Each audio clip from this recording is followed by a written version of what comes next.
Francine and the impacts here for us. Yeah, we've got Chief Meteorologist Dave Nussbaum tracking it for us tonight, Dave. Yeah, right now, Hurricane Francine continues to try to get better organized, and it's doing so here in the western part of the Gulf of Mexico and is now making that northeast turn toward Louisiana. And eventually, we will see the rain and the wind across our area as well, too. So let's break it down for you here.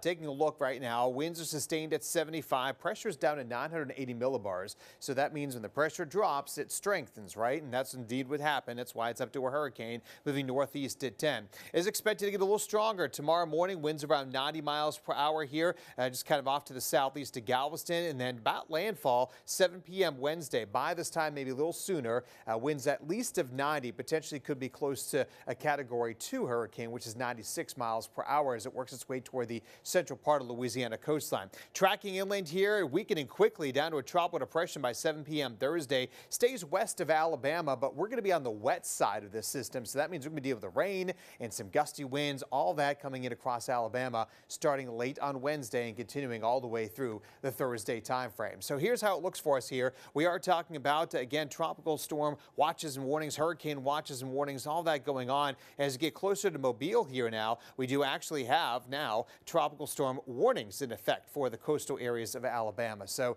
even down there, they're going to be dealing with some rough conditions, of course, too, since they're going to be a little closer. So what can we expect? Time frame Wednesday night through Thursday here, 2 to 4 inches of rain, most of that west of I-65. East of I-65, you'll get rain, but maybe about an inch or two.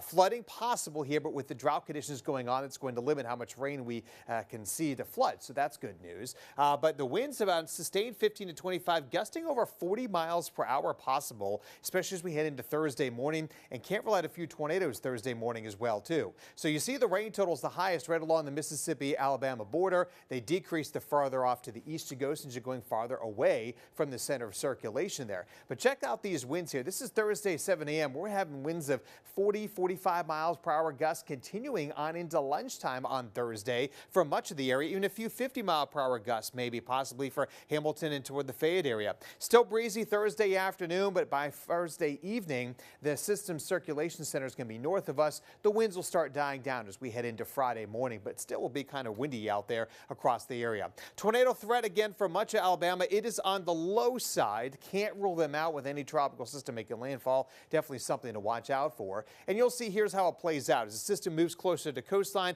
a lot of cloud cover through tomorrow morning. Showers start building in as we get into tomorrow afternoon here, but the heaviest rain still down to the south of us. Now, as we get to late Wednesday, this is now 11 p.m., bands of rain start moving in, some heavier downpours, some winds start picking up, and the heaviest rain overnight here. This is 3 a.m. on Thursday coming in. The worst of it's still in Mississippi versus us, but we'll have to watch these individual storms Thursday morning into Thursday afternoon for potentially severe weather, maybe a tornado or two as we head to 4 o'clock Thursday. And by, say, 11 o'clock Thursday, still some heavy rain and gusty winds, but at that point, the tornado threat will come to an end. So here's how it looks for us for tomorrow. Most of the day, again, going to be dry and cloudy with showers building in, 84 degrees. Weather aware for Thursday, Friday, some lingering rain and some breezy conditions, and then scattered showers for the weekend. Won't be a washout with temperatures into the 80s. And that's a look at your Storm Team 7-day forecast.